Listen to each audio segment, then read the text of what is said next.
I'm Bryan Norcross. Luke Doris is still on weather duty, but he'll be back here on the podcast soon. This is podcast number 6 of Hurricane Season 2020, and it's number 44 in our series. Today we're going to talk to Dr. Adam Sobel of Columbia University in New York. Adam is professor of applied physics and mathematics and of environmental science. He also has a great podcast of his own called Deep Convection. That's a slightly fancy meteorological term for tall thunderstorms in a tropical system. Adam talks to scientists, mostly atmospheric scientists, about getting to be a scientist and the state of science. Really interesting. I'm looking forward to our conversation. And of course, these past several days, we've been all about Isaias. Turned out to be a practice run for Florida, but an important part of its history has yet to be written. As we're recording this, it's just about to make landfall right near the South Carolina and North Carolina line. The center of Isaias is offshore, but the weather is already onshore. And on the right side, mostly on the North Carolina coast, it's going to be pushing storm surge ashore, which is significant. And they've had some evacuations from that. And we just hope that everybody got out that needed to get out, because the storm is intensifying here in the hours just before it's making landfall. And the big difference with Isaias now, that compared to the way it was in Florida, is that now we have this unusually strong jet stream that's approaching from the west in a big sharp dip in the jet stream pushing toward the coast. And that's meeting Isaias there. And so that's enhancing the rain on the west side. And there's a flooding threat there, flash flood threat, in a big streak all the way from the Carolinas all the way up to New England. So the most important thing that jet stream is going to do is going to enhance on the western side, the inland side, the significant rainfall. The other thing it's going to do, it's going to propel Isaias north, make it move fast, and that's going to keep the wind speeds up when it moves through the northeast on Tuesday. So Tuesday is going to be the day for most of the northeast, and then exiting New England on Wednesday, and then that'll be it for Isaias. But this is going to be a significant event moving through the northeast, and no doubt there's going to be power knocked out and some issues at the coast for people that are not properly protected. The good thing is it is moving fast, so the effects should be minimized by that. But still, it's a pretty strong storm. It's going to be interesting to see what happens in New York City as well. That wind is really going to blow up the avenues when that center goes on by. Now, over the weekend, there was a battle royal between the storm, Isaias, and the dry air and the hostile upper winds. Now, of course, we all know now that the dry air and the upper winds won the battle, held Isaias offshore just enough that there really was not a significant effect along the coast. The wobbles that were caused by that unbalanced storm worked out perfectly for the Florida coast, and the question is, can we count on that? One of the questions I want to ask Professor Sobel is, will we ever be able to forecast wobbles like that? I kind of doubt it, but we'll see what he has to say. Now that we're into August, the hurricane season really kicks in, of course. We talked to Phil Klotzbach about this last week on the podcast. He remembered back at Colorado State, the great Dr. Bill Gray, who was the famous forecaster of hurricane seasons. He created hurricane season forecasting at Colorado State. He was to ring a bell on August 20th as the official beginning of the peak of hurricane season every year. And indeed, it is. The 2 months from August 20th to October 20th is the peak here in South Florida. In our record book, it turns out in August, there was only one hurricane that hit South Florida before the date that Hurricane Andrew hit on the 24th. And that happened in 1888 on August 16th. There was a hurricane that came through here. So the odds say that for the first half of August, we should be good. But, of course, the odds aren't always right, and we'll see. We're recording this podcast on Monday, August 3rd, 2020. If you're listening at some point in the future, you've got to tune in to Local 10 in South Florida on Channel 10, of course, or Local 10.com, where all of the Local 10 newscasts are streamed live and free. So if you're out of town or if you don't have TV anymore, which some people don't, you can go to local10.com and you can watch Local 10 News anytime. Or you can get the Max Tracker Hurricane app or the Local 10 Weather Authority app for, of course, current information. So let's bring in Dr. Adam Sobel of Columbia University. Adam is professor of applied physics and applied mathematics and of earth and environmental science, which of course includes weather and climate. Adam is especially interested in extreme weather, of which of course we are as well. He's also an author. He wrote a book about Hurricane Sandy, and as I mentioned, is the host of a podcast called Deep Convection, which is essentially about being a scientist, and I found it absolutely fascinating. Adam has an outstanding ability to put scientific and technical concepts into words and descriptions that everyday people can understand and relate to. So let's say hello to Adam Sobel. Hi, Adam. Welcome to the podcast. Hi, Brian. Thanks for having me. So you're in New York City, right? Yeah. Are people there paying any attention to Isaias? It's kind of coming that way, and I assume it's going to be kind of gusty up the avenues, especially in the afternoon, I think. Yeah, honestly, I don't know what people are, I don't know. It's a pandemic. We're all kind of still not I know. in touch in the way we used to be. I mean, I'm talking to my family and friends about it, and I think that although some of them had a vague notion that it was coming, as you know better than I do, the forecast for here is suddenly a little more serious than it was yesterday. So I think we could see a little more impact. So I don't know. I think people's awareness of it might be a little bit below where maybe it might be. Yeah, and you can bet people are going to be surprised. I know people in New York kind of look out the window and then go about their business and don't think too hard about it, right? I mean, that's just life in the city. I spent a lot of time in New York City myself. So I think I became aware of you after Hurricane, later Superstorm Sandy. But yeah. I can't remember now if it was before your book on Sandy or maybe it was during Sandy and all the email traffic and so forth that was going on. By the way, I love the book. I read it in 2014, and thank you. It was terrific, and it was you write very, very clearly. I love that. And then recently I stumbled across across your podcast, Deep Convection, about scientists and science and how scientists become scientists. And I thought it was just so creative. I really enjoyed that. And I learned something from one of your podcasts that we have in common. And Okay. that is that your father worked for Philco and my father worked for Philco as well. Philco? Philco. No, it must be somebody else's father. My father's a lawyer. Oh, is that right? Well, who was it? Maybe one of your guests' father worked for Philco. What? Wait, what's Philco? Was that radio engineering? Yes, it was an electronics company. Now that's so funny. Yeah, I think that was Mark Kane's father. Oh, maybe that was it. Oh, okay. Yes. Anyway, so my father worked for Philco. He was an electrical engineer, and that was how I became kind of a math and sciencey kind of person, way back then.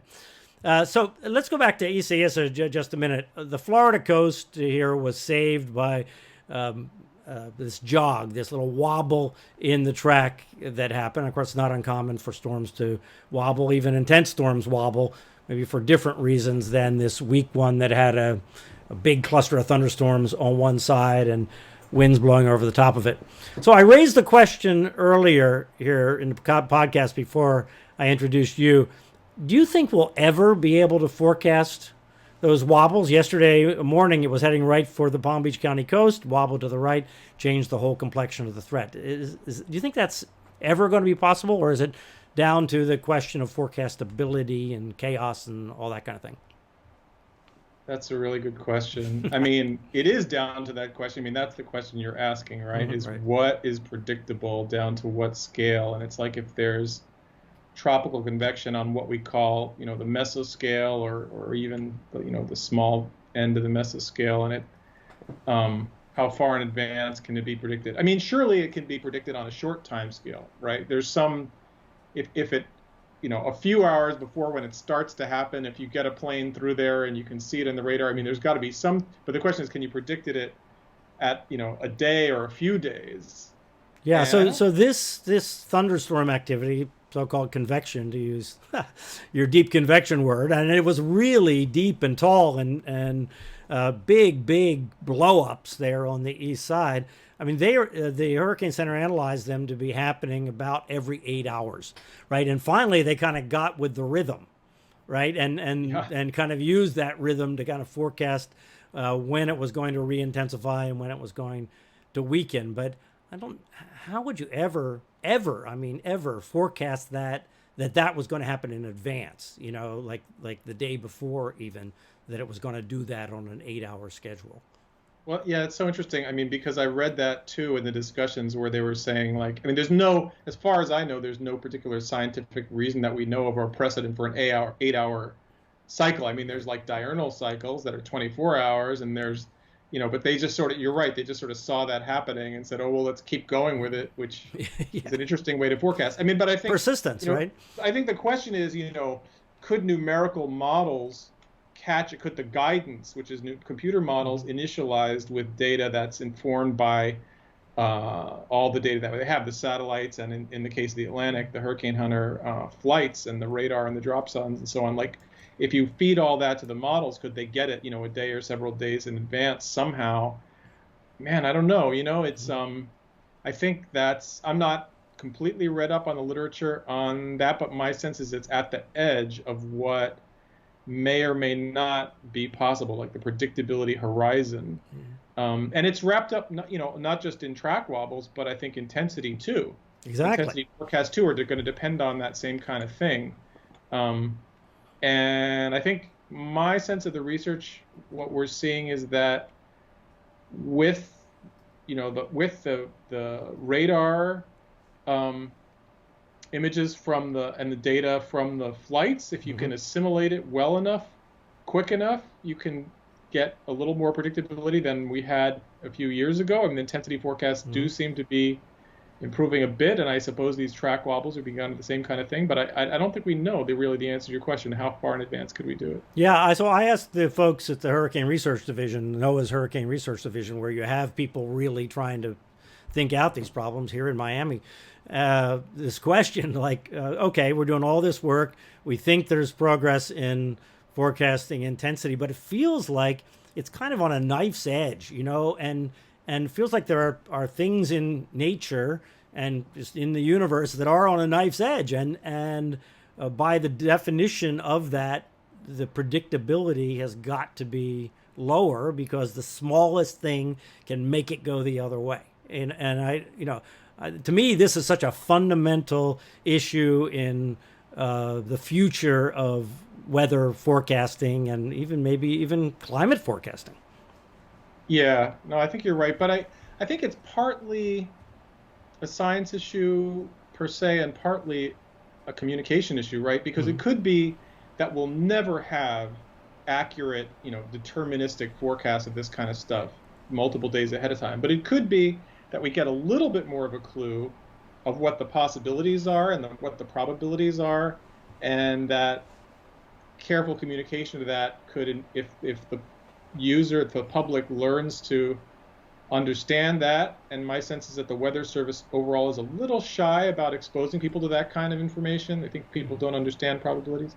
But if we could, that there might be a little more, even if a deterministic forecast isn't possible, that maybe a probabilistic forecast that are a little bit better than what we have now could be. Yeah, the issue of probabilities is really a difficult thing because people live in a deterministic world, right? They're either going to evacuate or they're not going to evacuate. You can't 30% evacuate. So you really live in a thresholdy world, right? So if the probability is over a certain amount, and if it's an extreme event, that number is low. I say to people all the time, if there was a 20% chance of you or your family being injured by this storm, would you take action?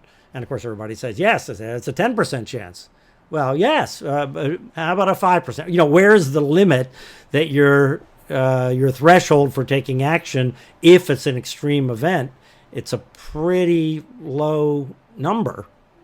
In the single digits, right? So, because it's so low, it kind of becomes deterministic in a way if the event is extreme. it's in these kind of situations where it wasn't an extreme event. Nobody thought it was going to be, a big old terrible Category 3 or 4 hurricane, that it gets more difficult, I think, to explain.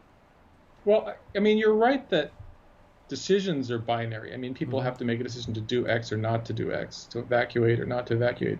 But I think people have some understanding of probabilities, right? I mean, everybody knows there's uncertainties and things that could happen. People buy insurance, people make. So, I mean, they may not, we may not know how to put a number on it, like what's the probability at which some particular degree of extreme event is going to make me do something. But I think, I think people do have some sense of it, and I think sometimes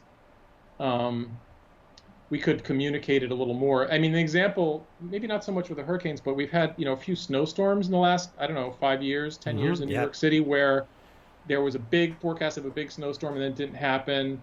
And, they said 2 feet and we get 3 inches and people are upset. But, the forecasters knew that it might be 3 inches. And if you dug in the webpage, you could find that was a possibility. But they didn't want to tell people that because they feel they have to give a number. Whereas if you told people, it could be 2 feet or it might be 3 inches, like maybe some people could use that. I don't know. Yeah, well, I remember that storm very, very well. And the issue was where the line of the heavy snow was going to be. And actually, it wasn't a terrible weather forecast. They made a pretty good weather forecast. Yeah. They ended up apologizing for their bad weather forecast. And I actually wrote a blog saying, no, that was a good weather forecast you guys made. Where the problem was that people had this deterministic, and the mayor went on television saying we're closing down because there's 2 feet of snow forecast, and they didn't explain that based on everything we know, we have to be ready for that. So let's react to being ready for that as opposed to reacting to the absolute forecast. I remember. Well, I guess it's a question of what you mean by. I mean, I totally agree with you that if you look at the big picture and all the information that was put out, it was a good forecast, but it was communicated deterministically. Yes.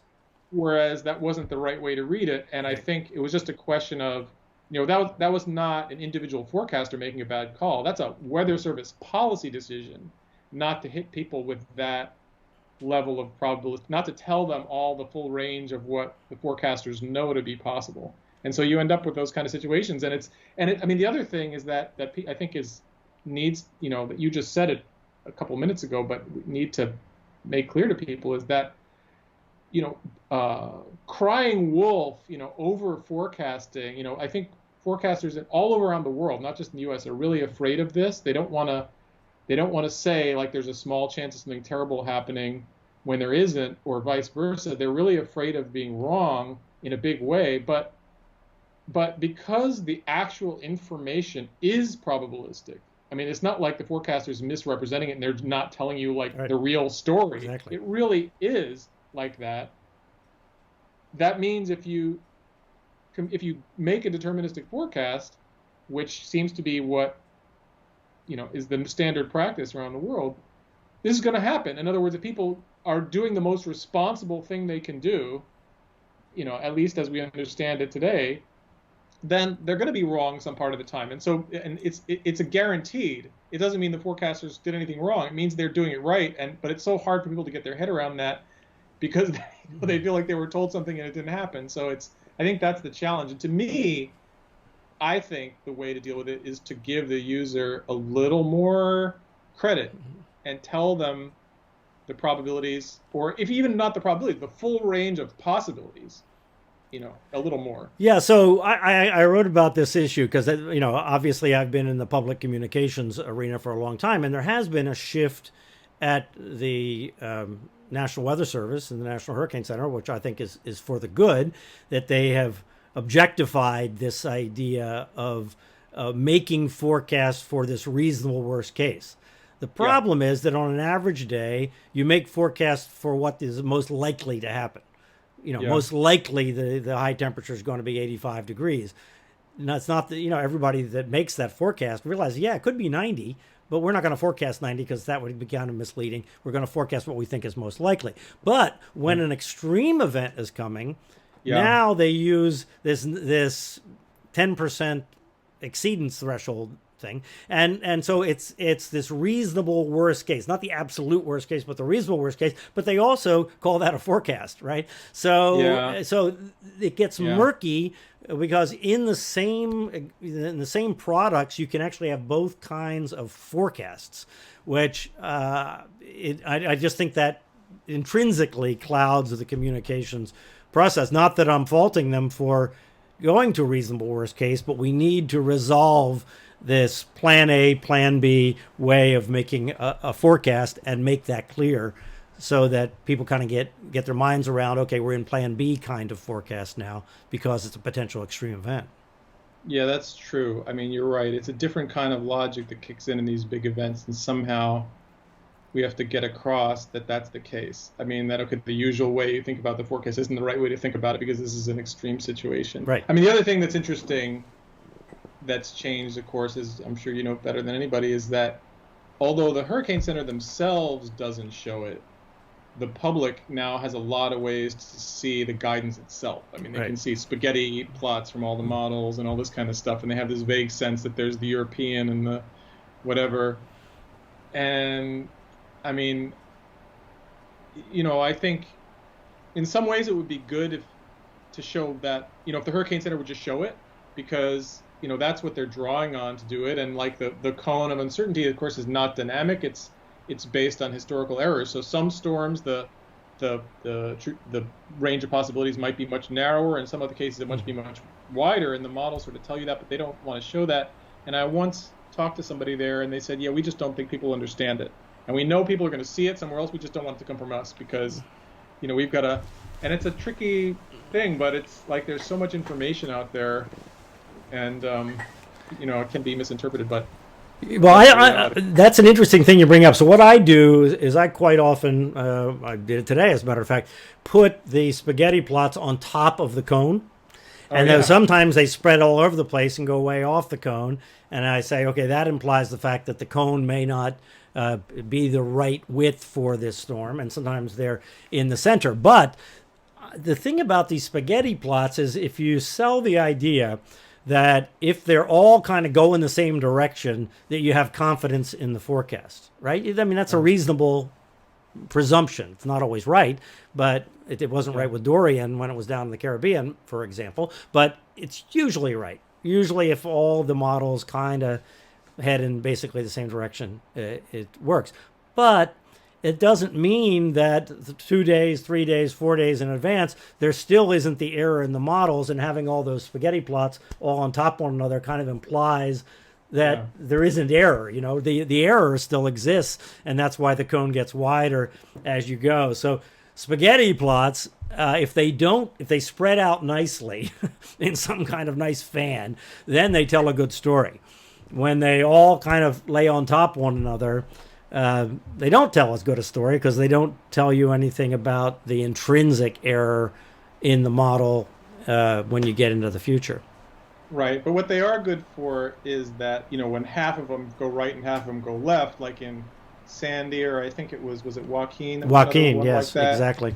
Then that, okay, the cone is not capturing. Right. There's no way for a cone to get that.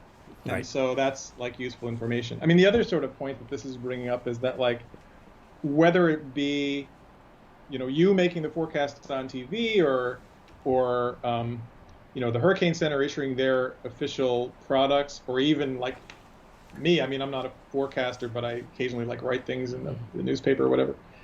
Like, all this information is being sent out in an ecosystem where people have 18 other sources of information, including social media, which gets everybody confused. So it's like somehow, when the Hurricane Center says we don't want to put out the spaghetti plots because we know people are seeing it, that's interesting. It's like they're not the sole source of information. They know that, and they're trying to calibrate what they're doing, in a way that they're like the rock, they're giving the hard core of the story, and then everybody else is going to embellish it. And if that weren't happening, maybe they'd do things differently, but they know that it is happening. So it's like, it's this three-dimensional chess thing of if you really try to think of what, how people are thinking and what they're basing it on. Yeah, exactly. I don't envy them trying to figure out where their place is, but I like them as the rock. I wish they actually had a higher profile voice in the overall communication system, which the National Weather Service did. I've made that point a number of times that I wish the National Weather Service had a higher profile in this country in terms of a voice, because we don't have societal rocks so much anymore like we did back in the day, in the Walter Cronkite days, and even at a local level you had weathercasters or anchor people or whatever that you just intrinsically believe. Now nobody believes anybody. So, and there's looking for alternative opinions for everything. So the more the National Weather Service can be that voice related to extreme weather, I just think we're better off as a country and a society. I agree with that, but I do think that a lot of people who are not, in the Hurricane Center or the Weather Service, who do some amount of forecast communication, whether it be full-time professionals like you or people like me who do a little bit once in a while. I mean, there are a lot of responsible people who do make what the Hurricane Center says the basis of what they're doing. I mean, absolutely, 100%. That's what I try and do. I try and make people understand what it is that their message is, because sometimes it's disguised in technical speak, or it's just kind of disguised under multiple layers in the products and the way it's distributed. I agree. Right. They leave a job for everybody else. And I mean, I sometimes get asked to comment on things, and I feel like sometimes people are asking me to make a forecast. And look, I'm not going to make a forecast. This is where the forecast comes from. All I can do is translate some of the words, and tell a little bit of story about why they're saying that, or what else they could have said, added on that they didn't, but that would have still been consistent with that. Yeah, to me, that's my role as a communicator, is to try and help people understand what the National Hurricane Center forecast means and means to them. That's really what it comes down to. Looking at the weather pattern that's going on out there right now, and related to Isaias, the storm coming up the East Coast, there's an unusually strong dip in the jet stream and a trough in meteorologist speak that's pushing Isaias to the north. Does that remind you at all of Sandy, even though the orientation is obviously very different, but having this very strong, deep trough, here and at least with Sandy, we're talking about late October, and here it's August. I mean, it's a very unusually deep situation. Unusual situation. I mean, it reminds me not just of Sandy, but of pretty much every hurricane that hits the Northeast with any I mean, because they almost can't get here without that, or without the high offshore, or both of them, because otherwise the westerlies blow them out to sea. So for us to get a significant storm, you almost need that. But the other thing about that has happened, which was kind of interesting, I don't know if you were, I had to read the sort of history of the forecast a few times, starting from last week to today, to sort of grasp it, and why the forecast for New York was tricky, and why it changed in the last, 24, 36 hours, was that, before they were saying, well, it's going to go up into higher shear, so it's going to weaken. Right. But if you look just as of this morning, they say, well, with that big trough and the strong jet, it's going to get baroclinicity, and it's going to strengthen because of that. And that's the interesting thing, is once you start to get the extratropical dynamics, the shear can actually strengthen it, and the phasing of this one is right to do that. So I think that trough, it's too bad that we don't have maps to point at, but that trough both sort of pulls it north and shoots it from south to north instead of going west to east. So it makes it hit us here in the Northeast, but it also, if the phasing is right, it gives you an extra jolt of intensity. So we may get 50, 55 knot winds with gusts up to 70 or something, instead of 10, 15 knots less than that, as a consequence of that. And that was a late development in the forecast. Yeah, well, it's actually forecasting the jet streak, right? It's forecasting the band of strong winds coming around that dip in the jet stream, because that interaction with the storm does this so-called baroclinic enhancement of the intensity of the storm. Kind of becomes a little bit hybrid-y, but still tropical enough to call it tropical. Right, exactly. Yeah, they're not forecasting an extratropical transition until, I don't think it's in the cone at all yet. But Canada, I think. Maybe. Essentially, exactly. So, talking about hybrid storms, let's talk about Sandy in your book, called Storm Surge, Hurricane Sandy, Our Changing Climate and Extreme Weather. of the past and future that you wrote in 2014. So if I remember right, you lived through Sandy, right? You and your family Yep. were in New York City. Yeah, yeah, it kind of changed my life. Yeah, I Um, assumed it was as a result of that like extreme experience of being in the middle of that you felt like the story just had to be told. Was that what your thinking was? Sort of. I mean, it's interesting. I mean, it wasn't a big event for me personally, the storm itself. I mean, I live up on a hill.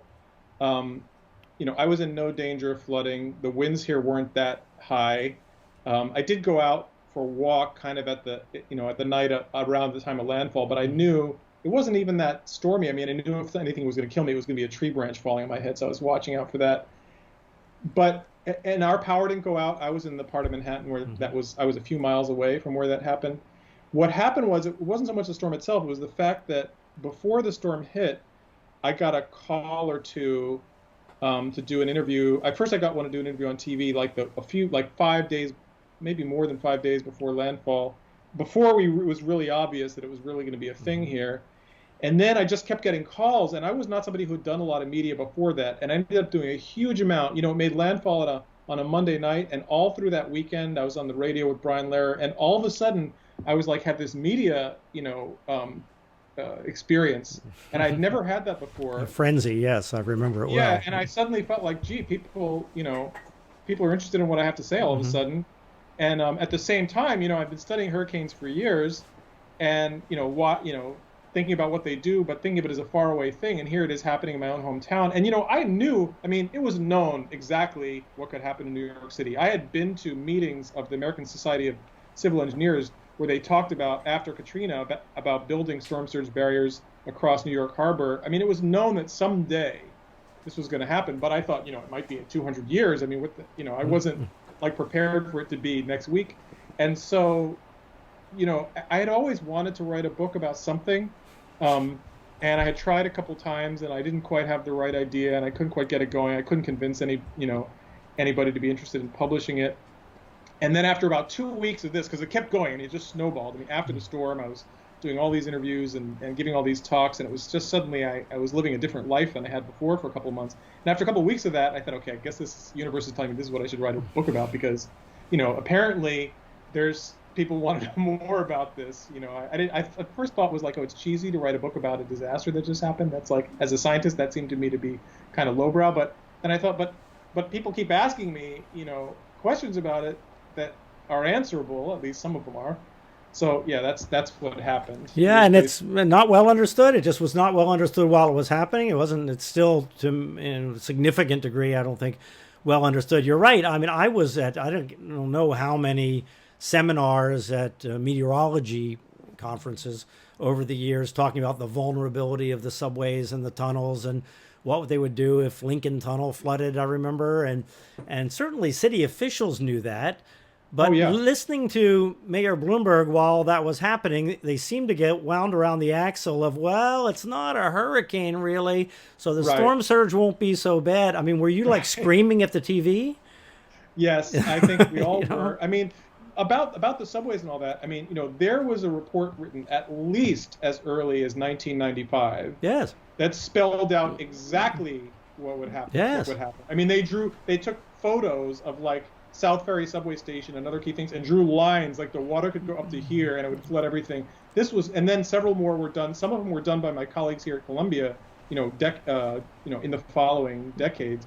So that was all known.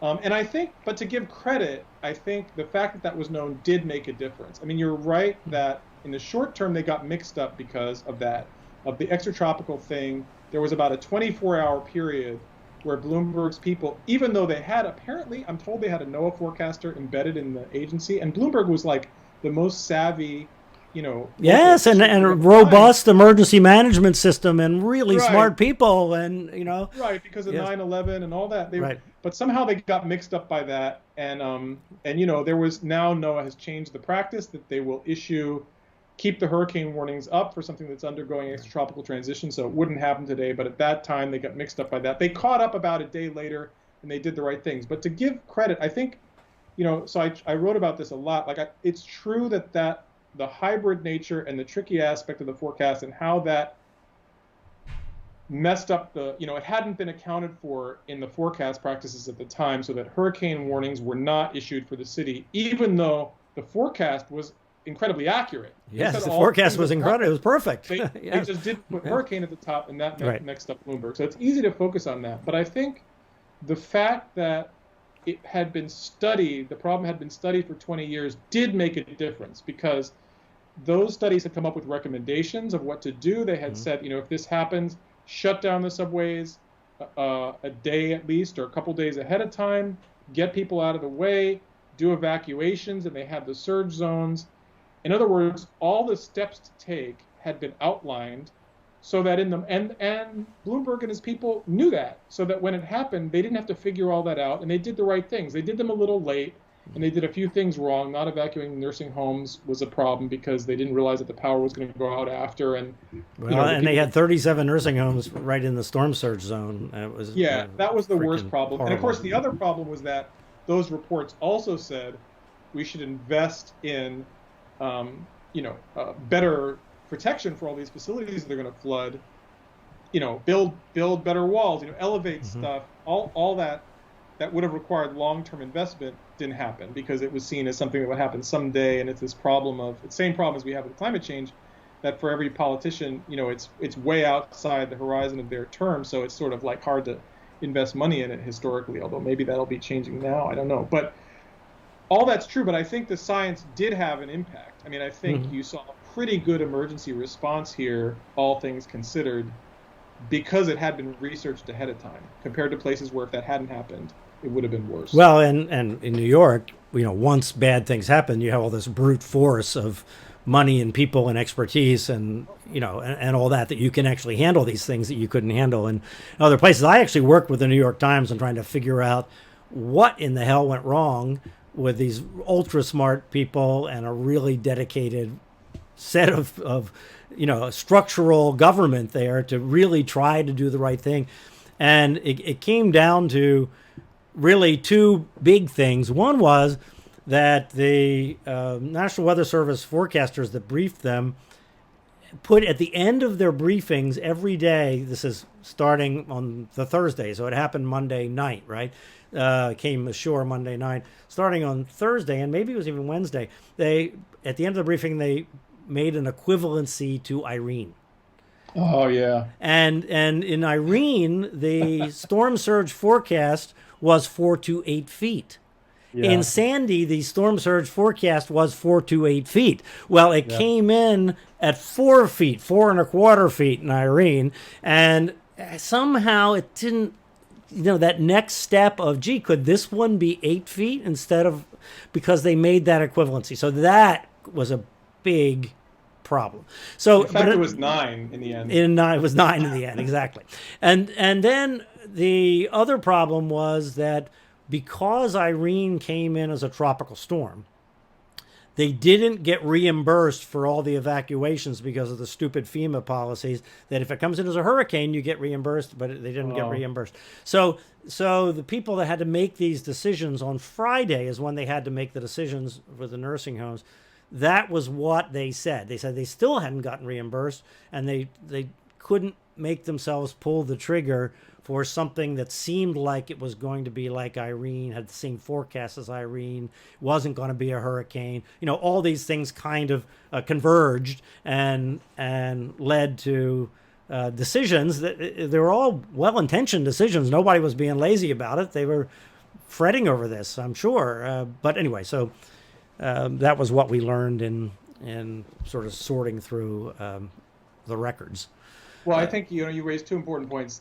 I know there's other things to talk about, but a couple of things that we're saying. First is we said the forecast was excellent. That's one way in which it wasn't quite excellent, is that the forecast of 4 to 8 feet of surge, and then it was actually outside that range. Yes. So that was actually a low. But 8 feet of surge would have been a lot of bad surge. Well, it was 9 feet of surge, and it hit exactly at high tide. Right. So that was just a really extreme scenario, and that's why the power went out. Those substations that blew out, I think they had walls that were 12 feet around them, and nobody had imagined it could be 14 above low tide, which is what it was.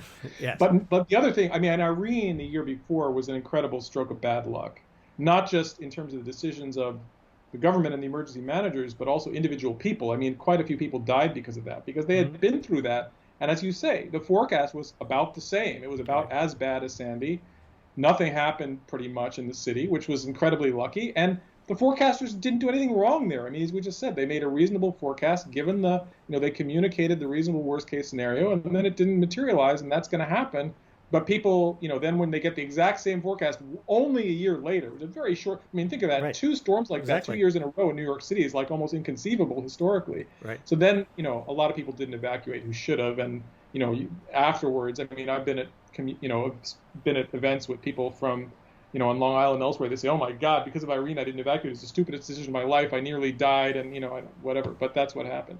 Yeah, there's no question about it. That I mean, the whole thing taken together was a freak event, besides Sandy being a freak event all by itself. So meteorologically, we've had hybrid storms before, right? This kind of mix between a nor'easter and a tropical storm or hurricane. I mean, the most famous one is the perfect storm in 1991. A northern storm absorbs Hurricane Grace, or what was left of Hurricane Grace, and then hurricane kind of forms in the middle. And in that case, they didn't go back and name it a hurricane again because they thought everybody would get just freaked out. But that was a different time, 1991. So, but meteorologically, I mean, how unusual is it? Is it that in modern time now we just, can see all this in minute detail compared to the kind of more broad brushy way that we understood storms, back when we didn't have instrumentation and high definition satellites and all that, or is it really an unusual or a freaky meteorological event for that to happen? I don't think it's that freaky. And I think that if you look at tropical cyclones hitting the northeast U.S. historically, all of them pretty much are in some degree of extratropical transition. They may not have completed it yet. I mean, they might still be tropical. But like 1938, famously the 1938 storm. Yes, exactly. Yeah. I mean, they're all, again, to make that south to north track and hit here without recurving, they have to be sandwiched between a trough to the west and a high to the east. And if the phasing is right, they're going to, they're undergoing ET. Whether they strengthen because of that is another question. Right. I mean, Sandy did. Isaias looks like is going to a little bit. But, they can also weaken. But that transition, I mean, the sea surface temperature is low up here. The jet stream is up here. It's going to, they're going to go through. They almost can't. It's hard for them to get here and stay 100% purely tropical. It's just a judgment call or a gray area of when they've actually made the transition. And I'm glad you asked this question because, Sandy, one of the things it did is I had not done research on extratropical transition before that. But as you can imagine, I got interested in the topic after. I can imagine. And we had a PhD student who just finished, Melanie Bielli, who did a thesis on it. And she did a bunch of different things, but she wasn't really studying climate change, but along the way she looked at trends to see if there were any. And we couldn't see any. In other words, as best as we can tell, doing it as objectively as possible, the fraction of storms undergoing extratropical transition doesn't really seem to have changed over time. And by the way, the models don't seem to be predicting that it will change over time, although other things may change about the tracks and stuff. With climate change. So as best as we can tell, I don't think it's freaky, and it's especially in the Atlantic, it's a pretty large fraction of storms that do it. I can't remember, 40 or 50% or something that do it eventually. And the West North Pacific also. The rest of the world, not so much. Interestingly, I mean, some of them in the Southern Hemisphere, but the Eastern Pacific, it's kind of hard for them to do it. The Indian Ocean, they basically can't do it because they hit land first. Because the ocean it's so small. Yeah, so the North Atlantic has more of these hybrids than the rest of the world, but here it's not a freaky thing, and for us I think it's kind of it's par for the course. So we may not notice it, but that's what and it's a situation where the thing is a lot of them weaken. So the situation where it undergoes ET and it hits land and it's strong. Like that's what was weird with Sandy, and it hits a major metro area. Yeah, well, the most major metro area. Well, and there was another freaky thing with Sandy, which I think correlates it back to the perfect storm, and that was that it wasn't as much a hybrid or a subtle transition like this Isaias thing, where yes, you get a little baroclinic forcing that just makes it spin a little faster, but it actually structurally looked like there was a real tropical system embedded in a larger non-tropical envelope. You know what I mean? In the case of Sandy and the satellite pictures I've seen of the perfect storm, seem like that was the. So it seems like a different model of hybrid storm than the kind that we normally think of that kind of make a direct transition from tropical to extratropical, or from tropical into a nor'easter kind of storm. Yeah, I mean, the other thing about it that was a problem was that, the fact that the sort of outer circulation, I mean, you're right, there was still a little core in there, but I'm not talking about when it hit. When it hit, that was a different thing. But I mean, I'm talking about maybe the day before it hit, or a day and a half before it hit, when it was still, there's still Gulf Stream influence, but it was getting big. Even down in the Bahamas, it already got big. Yeah, that's true. That's true. That was the beginning of the ET event. It You're had right. one trough there. Right.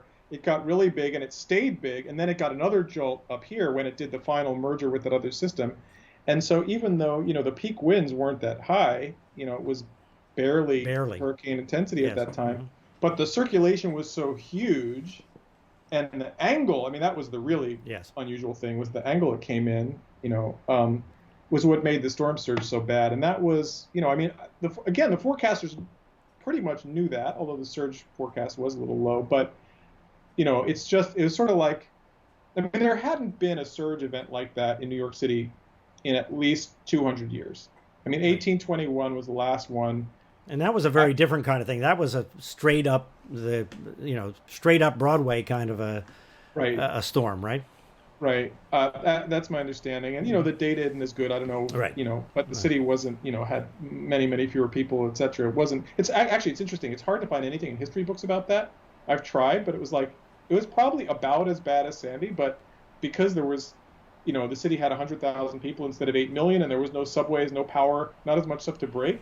Right. It's like it barely I've got a book, like a foot thick, that's a history of New York City, and there's nothing on it in there.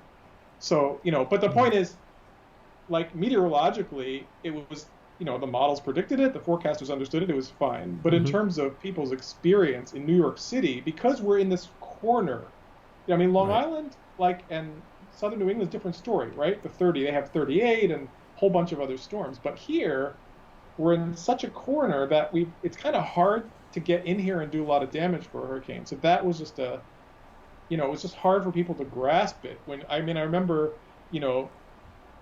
knowing kind of a few days before the subways were probably going to flood, and being on social media or something with a friend who said, so it'll be like a day and we'll be back to work. And I was like, no, you don't get it. This is going to shut the place down for a while. And first it's going to happen. But there was the only way you could know that was by understanding the science. There was no historical analog. Right. Understanding the science, but like you say, people, it's not like nobody had thought this out. I mean, this had been indeed thought out. So before we leave Sandy and your book, this is the smallest possible thing, but it just drives me a little bit crazy. I noticed that the wind speeds that you talked about in the book, that you talked about in knots, but distance in miles and storm surge in feet. And the Hurricane Center uses miles per hour in their public advisories, but they use knots everywhere else. And it's sort of, as a communications guy, this just drives me kind of crazy. So why exactly do we need knots in the world? I mean, if we just stuck with miles per hour and kilometers per hour, I mean, I understand, metric people, and I get that, and it would be wonderful if we were all kilometers per hour people or meters per second people or something. But and I know a mile is like a super unscientifically derived unit of measure. Not that a knot going off the back of a boat doesn't seem very scientific to me either. But at least it relates to the size of the Earth, sort of. So I'm just wondering, what's your thought as an academic about this whole issue of, how we communicate things and how sort of, units come into play in this. Obviously, it's an American problem more than it is a world problem, but it is our problem. Yeah, you're right. I mean, I mean, in the book I use knots because the Hurricane Center uses knots, and well, they do use miles per hour, but the thresholds for what's a hurricane and not and so forth are really in knots. And Yes. as you know, a lot of the scientific data is actually in knots. Yes, but bizarrely, I mean, except where it's in meters per second, I mean, Well, but the yeah, increments of intensity are 5 knots. I mean, they right, translate it, but like right. that's the unit of measurement actually. Yes, it came So from the Beaufort scale. I mean, you talk about, yeah, archaic it's sort of yeah, way of thinking about it's wind speeds, but going back to you're right. 1811 or something. I mean, it's kind of I mean, it's you're kind of right. But crazy. if you start thinking about this, the only logical place to get to is that everything should be metric, as you said, and Yes. it's like there's no any compromise doesn't make. So either you give into it or you. I mean, for me, the convenient thing about knots is that whatever it is in knots, it's a little more than that in miles per hour. And it's half that in meters per second, Right, right? So exactly. Yes. so that's how I think. I mean, Yeah. and I have rules like that for Celsius to Fahrenheit too. I mean, I don't know. You're right. As an academic, I have no answer except everything you say is true. I mean, it's Yeah. dumb that we have all these different units, and we should, in the United States, we should get over it. But there's a lot of things we do different than the rest of the world that I wish we didn't. So, Exactly. yeah. And it's because because we did it first and we stick with what we did before people came up with a better idea. So, all right, let's go back to the beginning because I love your podcast and the idea Thank of you. the podcast of becoming a scientist. Did you get interested in weather and climate because there was some kind of big weather event when you were a kid, like most meteorologists I know, or were you more interested in science and you evolved toward weather and climate, or how'd that happen? The second one, I was not, and the story is in my book actually, although it's very brief because I'm trying not to write about myself. But I was not a weather weenie as a kid. There was not a weather event that burned itself into my brain. I didn't really have a particular interest in it, other than I sort of enjoyed, looking out at thunderstorms when they happened. But other than that, I didn't have a particular obsession with it until what happened was I studied physics in college, physics and music, actually. It was a double major. I actually wanted to be a musician for a while, but I was into science from very, very young, as a very, very small child, but not meteorology particularly. I was into, astronomy and physics and dinosaurs and whatever at different ages. And then, so in college I was a physics major and music major. I tried to be a musician for a couple of years, didn't work out. And then I moved to California when I was about in my early 20s, following my girlfriend at the time. We're married now since 22 years ago. But I was living in California. I was sort of unemployed. I had been working actually as a sound engineer in New York City before that, but then I couldn't get another job. It was the early 90s, and it was kind of a recession in California, and I had some crummy temp jobs, and I was like, and I decided to go back to grad school. I said, this musician thing's not going to happen for me. And after a while, I decided to study science, and I thought, as a physics major, I thought I'd study physics, but I had been out in the world a few years at that point, and I knew that the job market, I had some understanding of what the job market is, that you can have crummy jobs or no job, and that, I knew I should think about that. It wasn't just like I was just continuing with my studies. I was thinking about it as a professional thing. And I thought, well, I better choose my area of physics carefully because they're very different. Like you can study, theoretical cosmology or something, and then you're going to be an academic. But there's other areas like solid state physics where you could go and design circuit boards, or you could work in industry. And Right. I knew that it would be a very different experience, even in the same department, depending what I did. So I started thinking about that, and I was talking to my then girlfriend about it. And she was an environmental scientist. She was doing a master's at UC Berkeley in the forestry school in like resource management, studying stream restoration stuff, which she still does, still works on. But anyway, so she was an environmental scientist, and she was concerned about global warming already in high school in the 80s, which not too many people were. That's But true. she was such an environmentalist that she was. And she said, so this is about 1992, 91, 92, and she said, if I had your background at it, if I had studied physics, I would do meteorology and study global warming.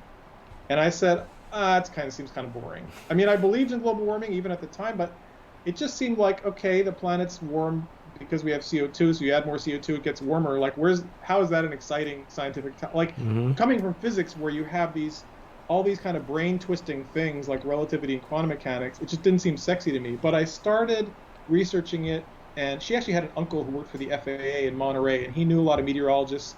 at the Naval Postgraduate School and the Naval Research Lab, and so I was living near there, so I went down there and talked to them, and I did some reading, and I started to really get interested in it. And I liked that it was computer simulation, because I had worked in labs, physics labs by that point, and I didn't like that, like the equipment sometimes broke, and I didn't know how to fix it. Your experiment wouldn't work. So I liked computer simulation. It seemed like imaginary worlds, virtual world. I was and I loved fluid mechanics. I liked to watch, rivers and stuff like that. And I guess computers were just coming along where you could actually do computer simulations that would have maybe some meaning by that time, weren't they? It was the early 90s, so they've been around a while. Yeah. I mean, the numerical weather prediction started in the 50s, right? So it was already, it wasn't like it is today, but it was getting there, and there was. But also, I mean, I wasn't really political about it at that time. I've become more so since then, but I like the fact that it was relevant to human life and human society in some sort of general way, that you're not just like making widgets with it, right? That you're doing something that's valuable broadly to people. And honestly, at that time, it was not just global warming, but the ozone hole was a big deal. Mm-hmm. And I thought, these problems are not going to go away. And there's job security in that. That's a cynical thought that actually went through my head. And also, the last fact is that it was, because my physics grades hadn't been that good as an undergrad, atmospheric science was a little bit less competitive. So I got into MIT as a graduate student, whereas I never would have in physics. So that was actually part of it too. So anyway, that's my story.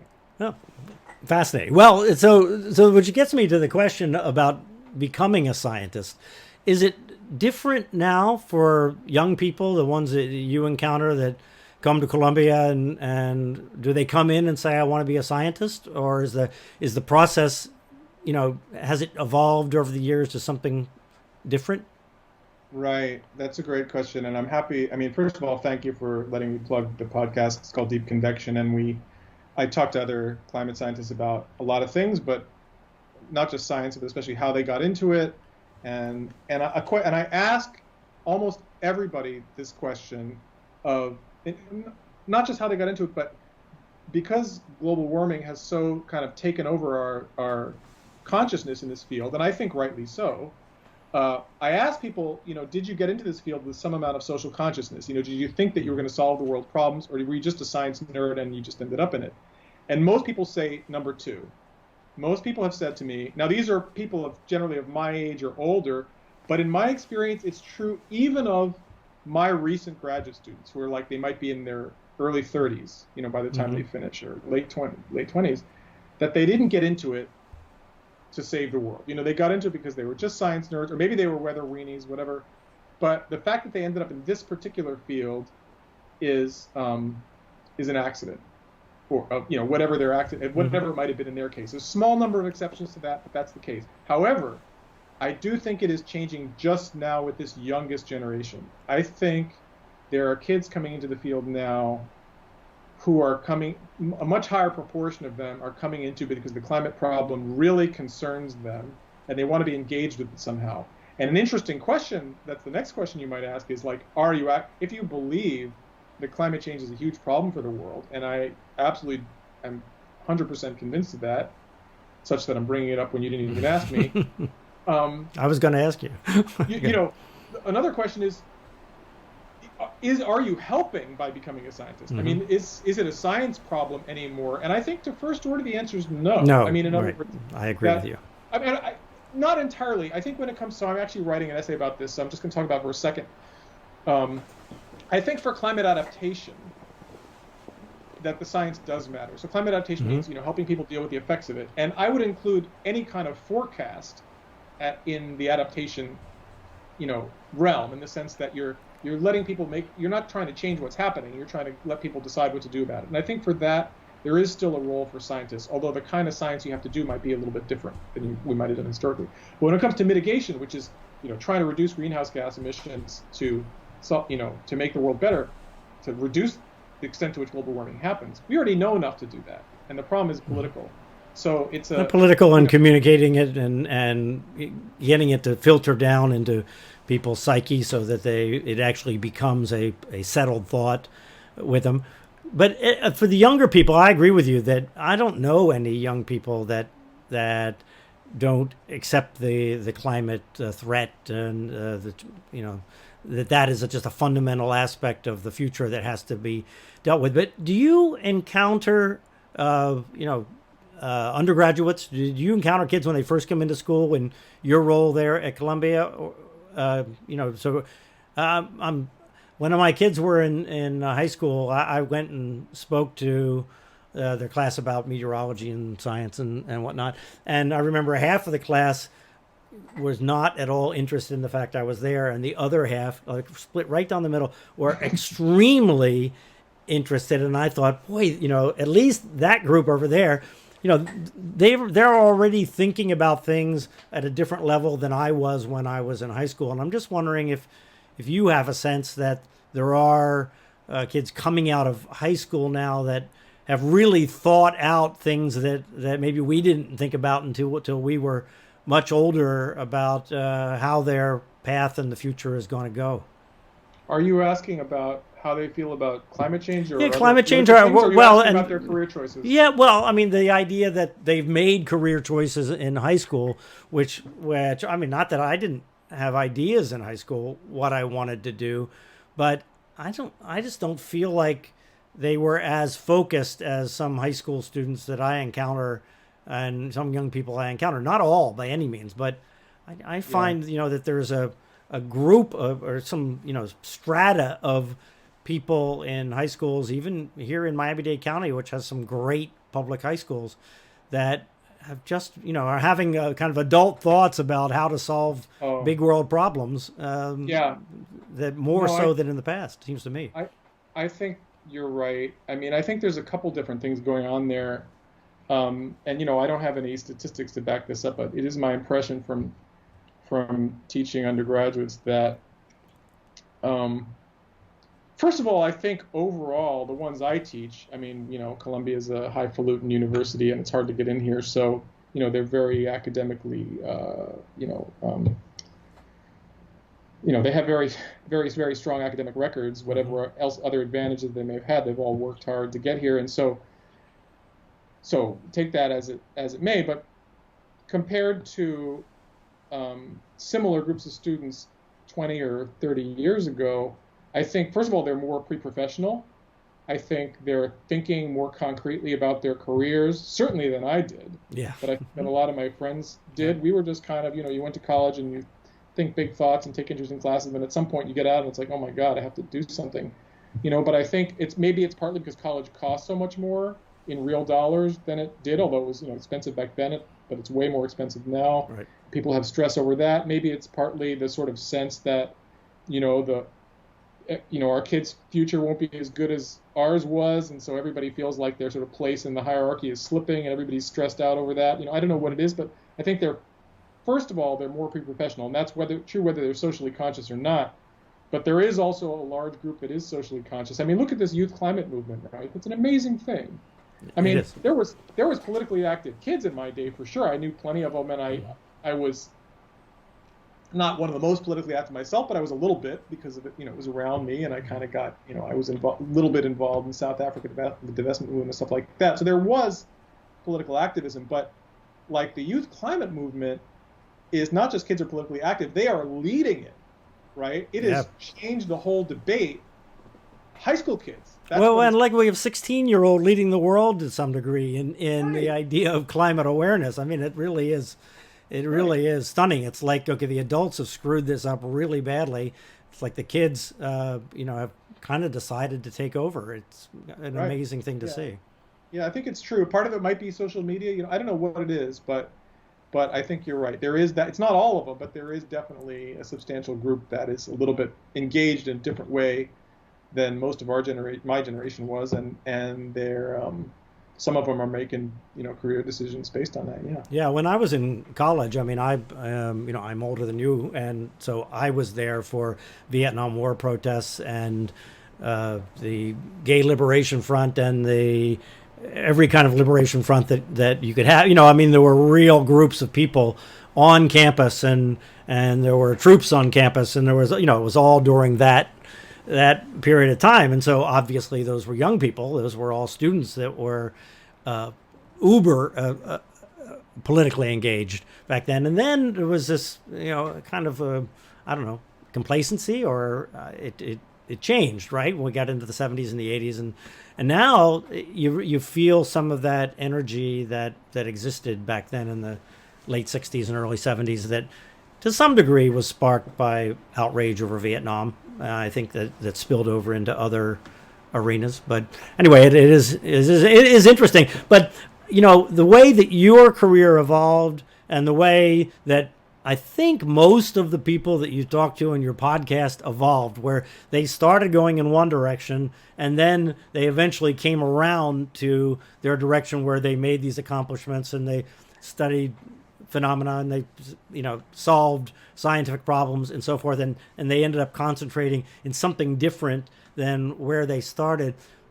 I'm a little bit intrigued about whether the kids that jump in and are with single-mindedly going in a certain direction might be missing their best opportunity and their best selves in the future but you know what I mean? Yeah, I see advantage in experiencing many different things and then picking one as you get a little older and maybe have a little more maturity about you.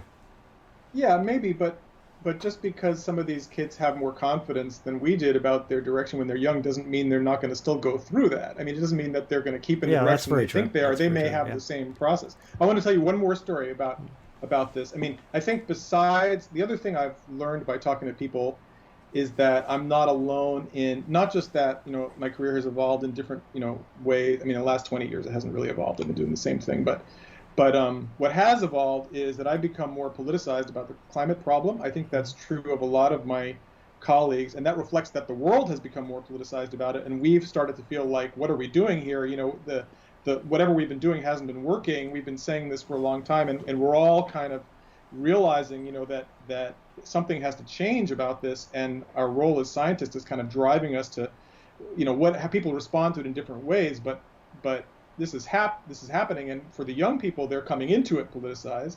And just to tell you one more story to demonstrate that, so now we have Black Lives Matter, and one of the things that's going to happen in my department is that we're going to have a seminar course, a graduate PhD level seminar course in the Department of Earth and Environmental Sciences next semester about race and climate justice. I forget the exact title of the course, but it's something like that. And that is happening because the students demanded it. Graduate students said, we want to have a course on this. Can we do this? And they went to the department, and the department got a couple faculty to help put it together. I'm loosely involved in it. So that's the first time I've ever, in my time as a professor, that I've seen a course come into existence specifically because students said we want to have a course on this, and we're having outside speakers come and talk about it, and it's a direct response to what's happening politically, and they're leading it. So I think it's just another example where you're seeing that happen. Yeah, and there is this element of people, a large number of people that are just, are essentially saying we've had enough of the old way, right? And it's, I guess, back to the same idea of we're taking over.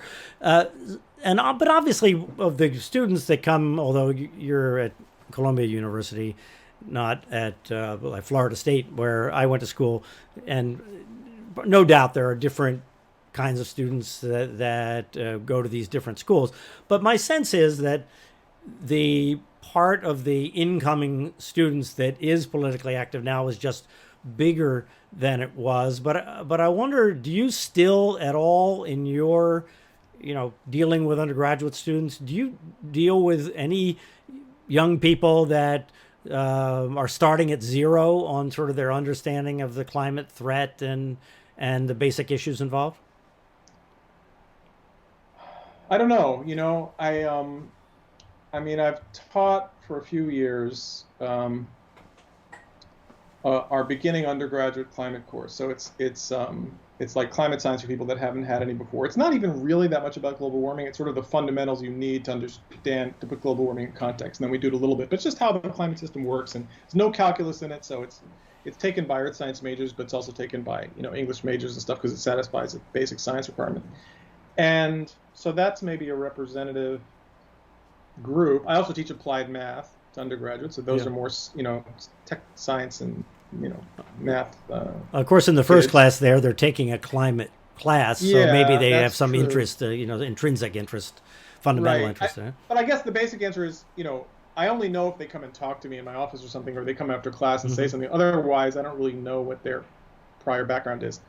But my guess is no, that they're all aware of it to some level. They may not have an incredibly sophisticated understanding, but that they know it's there and that they're, have some level of belief and concern about it. Yeah, at Columbia, I would think so if they're in that school. I can tell you one thing. I have never had anybody openly express any amount of denial in any of my class. Never. If they don't accept the mainstream consensus on climate science, they're keeping very quiet about it. I've never had anybody express that to me. So, do you still personally bump into people that deny the climate is changing? I'm not talking about it in class, but in New York, or is it just fundamentally understood now that climate is changing and humans are involved in that? What's your experience? Because I when I go give a talk, I just talk as if everybody in the room understands that this is a serious problem, and we're down to talking about what to do about it, not whether the problem exists. That's right. I have the same experience. I almost never encounter that. Once or twice I have. When I've given public talks, I've had somebody, sort of heckle me and give me a hard time, or I've had to argue with them. Once, it happened to me once in a scientific conference, not a small conference of physicists in New York State. It happened once that I got in an argument with some people. So I've encountered it a very little bit, but and we know, of course, that there's a large fraction of the country that watches Fox News and doesn't accept the mainstream consensus on climate, but and doesn't get it is the problem. They doesn't want to get it, right. but I don't encounter, if I'm running into those people in my daily life or in my experience communicating with people about climate, if I encounter them, they're keeping quiet. Yeah, because they know they're in such a minority. That's my experience too, though. I mean, in a large I'm group in New York City, and I'm seeing people who are coming to a guy giving a talk about climate. So if there are people who are making activity out of going and heckling or something, that I'm not high enough profile to attract them, I guess is what it. Yeah, I know. Well, I normally go. Of course, I'm not speaking about climate. They know me as the hurricane guy, but if I'm talking to a local group here and they're interested in how we're going to deal with hurricanes, that immediately segues into how we're going to deal with climate, because they're so fundamentally related from a sea level rise standpoint, and you're protecting yourself from nature and the ocean and so forth. They're interrelated at the very least. The number one question I get, because I'm a hurricane guy and people ask me hurricane questions, is, are there more hurricanes now? Or maybe it's phrased as, of course there are more hurricanes now because of climate change, right? Because we've had all these recent landfalls and big storms and news coverage and so forth.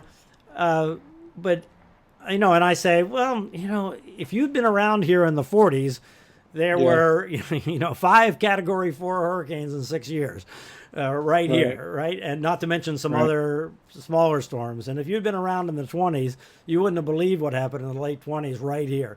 So, and I usually respond like that and say that there really isn't any evidence that you can put your finger on to say that hurricanes are changing, because but anyway, but I'm not the climate guy, you're the climate guy. So how do you answer a question like that? And if you answer it, how do you segue into something that you found gets people thinking in the right direction about climate and what needs to be done?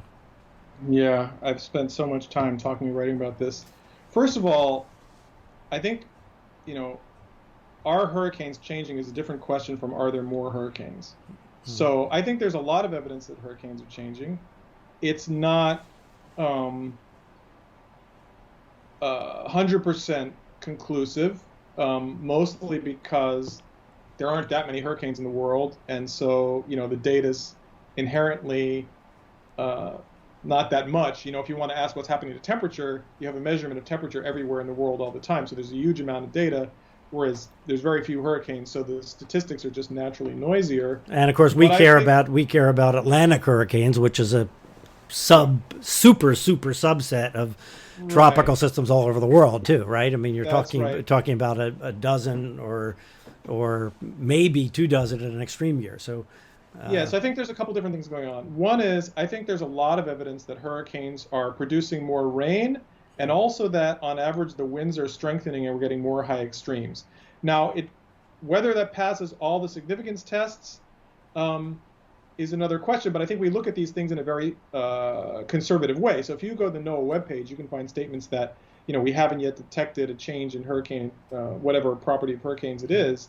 They may have changed. They've had statements up that like that up there, and what they mean is, if you look at the trends, you can't with 95% confidence rule out that the trend is zero.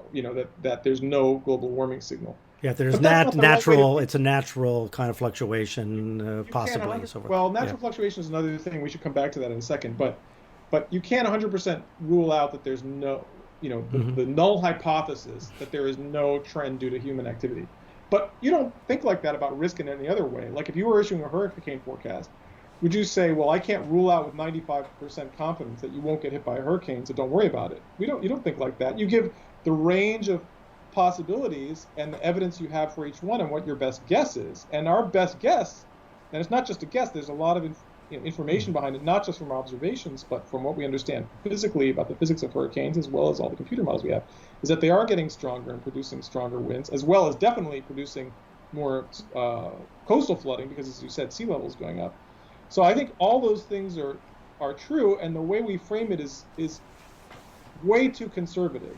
And that's just a historical artifact. I mean, the reason people use 95% confidence against a null hypothesis of no change, that's not written in stone anywhere. That's not a law of science. That's a random historical artifact of how the discipline of statistics evolved. It doesn't make sense for this situation. So I think there's a lot of evidence that hurricanes are getting more dangerous. Now, but the flip side of it is that there really is no good evidence that the number of hurricanes is increasing. And we don't even know if it should be increasing. In other words, with hurricanes producing more rain and being stronger, that's something we think should be happening, and the data are consistent with it, even though they're also consistent with other things because they're noisy. But we have good reason to think that. We have no good, we don't know whether the number of hurricanes should go up or down. We used to think it should go up with warming. Then we thought all the models said it should go down. It should go down, right? Say it should go up again. We don't really know. And so when we can't detect the trend, it's like, well, maybe there is no trend, or maybe, we just don't know. In the Atlantic, it's trickier because there are these long cycles. As you say, the 50s and 60s were really active, the 70s and 80s were quiet, and then it came back up again. And there probably would be natural cycles, but it's also the case that low period in the 50s and 60s was very likely, at least in part, human caused, not by global warming, but by the fact that there was aerosol pollution blowing off the U.S., sulfur dioxide that formed aerosol particles cooled the ocean by blocking the sun. Low sea surface temperature was part of the reason for that low period. And then when the Clean Air Act cleaned all that stuff out, the ocean warmed back up again, and we had an increase.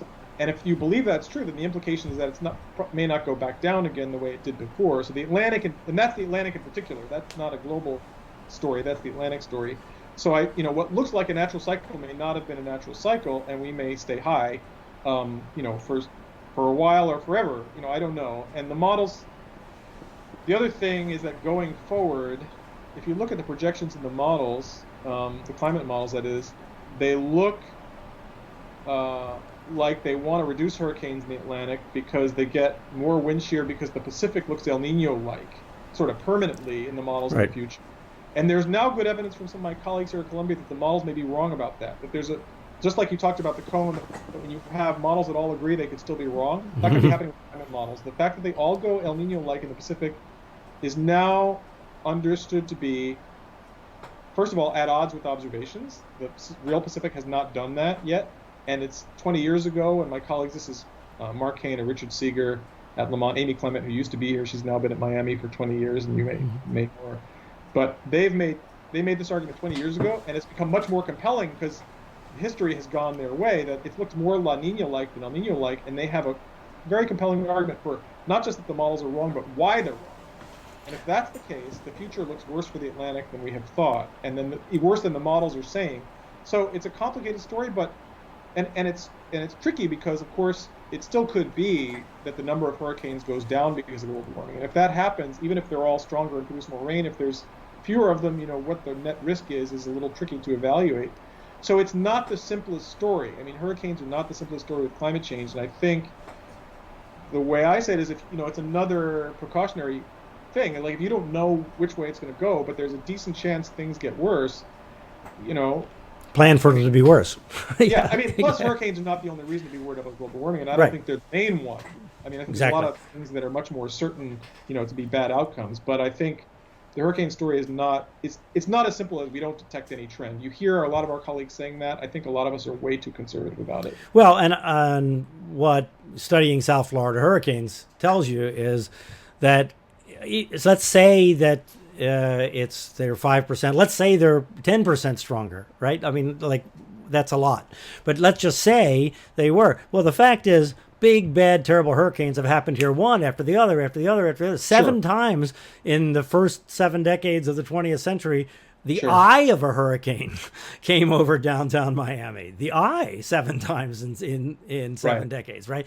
So the fact that the hurricanes are stronger, thankfully, we're building better buildings here now on average. So you have multiple things going on, and the biggest hurricane problem, bigger than the fact that hurricanes are stronger, say, is the fact that we built this mega city sitting right on the water, a few feet above sea level, and piled all these people in it that couldn't possibly get out. And thankfully, here in Miami-Dade and Broward County, we have buildings that will withstand any significant hurricane. People can be safe here, but that's not true anywhere else on the hurricane coast. I mean, that's really the big problem, and the hurricane intensification is still kind of in the noise related to that problem, it seems to me, at this point. Yeah, I think you're right. I mean, there's 2 problems, right? This is why I like to talk about mitigation and adaptation. When it comes to, like, one thing is a political question around global warming, right? Mm-hmm. So the question is, how big a problem is it, and how much action should we as a society be taking? I think it's clear we should be taking much, much more action than we are, and that the reasons we're not are not good reasons, and we have a really, unhealthy political debate over it, where one side just doesn't want to hear the answer. But, so when it comes to that debate, the question is, are hurricanes part of that story? Are they? And I think the answer is yes, although maybe not the most important part. So that's one thing. If you ask, okay, now you have people living in the city, how worried should they be about hurricanes, and how much is global warming a part of that? Now you're talking about what I would classify as sort of adaptation.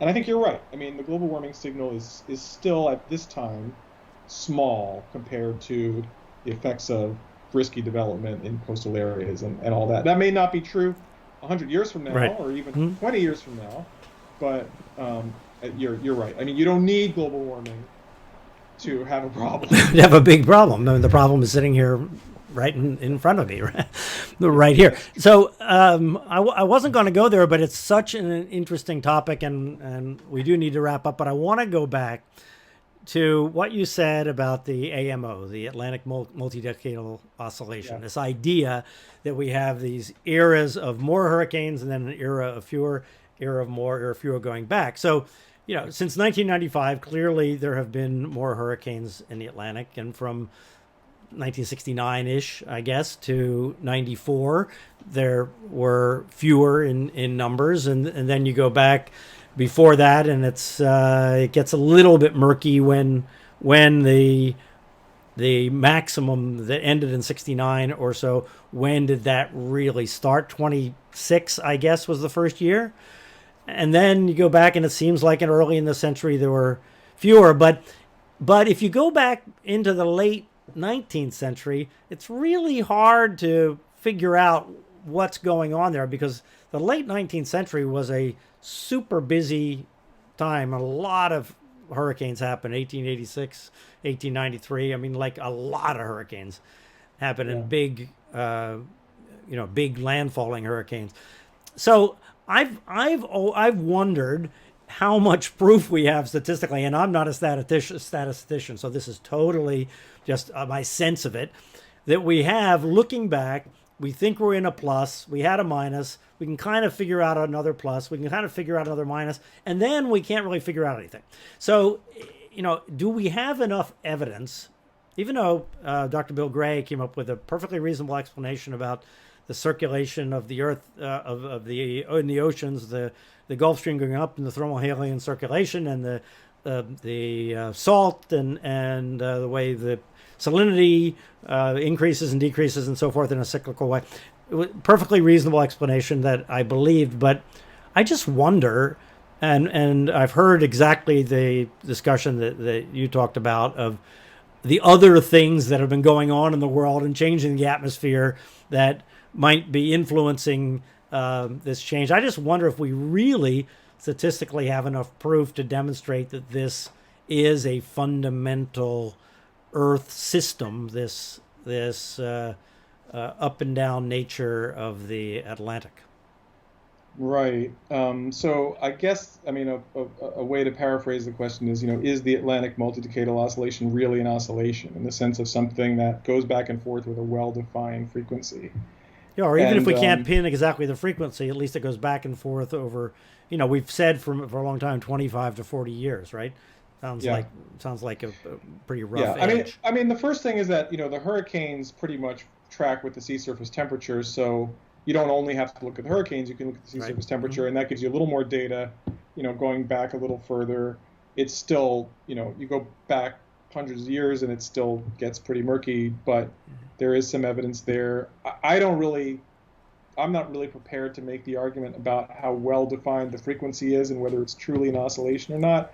There's clearly variability at that time scale in the Atlantic climate system in a way that there doesn't seem to be in the other basins, and does seem to be because the thermohaline circulation is by far an Atlantic creature. I mean, there isn't the same kind of thermohaline circulation in the Pacific, for example. And in the Indian Ocean, it can't because the land blocks it. But the other thing is that my understanding, and I'm not super up to date on this, but my understanding from not too long ago is that also coupled climate models do it. I mean, the better ones do have some degree of internal variability at that frequency, whether it's a true oscillation with what we call a spectral peak, meaning a well-defined frequency, may vary, but they clearly do want to do it. I think, but you're right. I mean, if you want to do it by just empirically and counting the ups and downs, we don't have very many, so it's not very satisfying. I think there's some paleo evidence, for very, strong variability in thermohaline circulation. It's thought to be, changes in the thermohaline circulation are thought to be important to a lot of fluctuations in the ice ages, for example, and rapid climate changes in the geologic record. I think a really, really important question we have to answer now is not so much, what would happen in the unperturbed system. I mean, how pure of an oscillation would we have versus what are we seeing now? And if it did exist, has the climate, the evolution of the climate actually changed it, even if it did exist? Right? Well, the way I would phrase it, I think the hypothesis I now believe the most, and I think there's still healthy, this is not a totally settled question by any means. There's, I'm not voicing, it may or may not even be a majority opinion, but it's certainly I think, opinion that has a lot of support and is held by many people, that there may well be a natural oscillation, a natural mode of variability, but we are now forcing it. We're hitting it with radiative forcing, and so that forcing projects on the natural mode of the system. So it's like the bell may ring naturally because the wind blows, but if you whack it, it's going to ring when you choose to whack it. And so,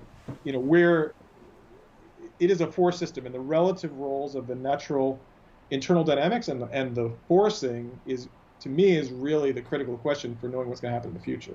Right. I agree. And we're, all the fresh water that's being dumped in the North Atlantic by the melting glaciers and so forth, how does that change things, in amongst the warming of the Earth and so forth. Anyway, to me, it's fascinating. It'd be great. I think you need a graduate student on that subject or several of them. To me, it is a. There are, but they don't work for me. Okay, all right, Adam. Let's leave it there. This is officially by far our longest podcast, and we could go on for a long time, I can tell. But thank you so much, Dr. Adam Sobel of Columbia University. Appreciate having you there. Thank you so much, Bryan. My pleasure. Wow, that was fun. I hope you enjoyed that as much as I did.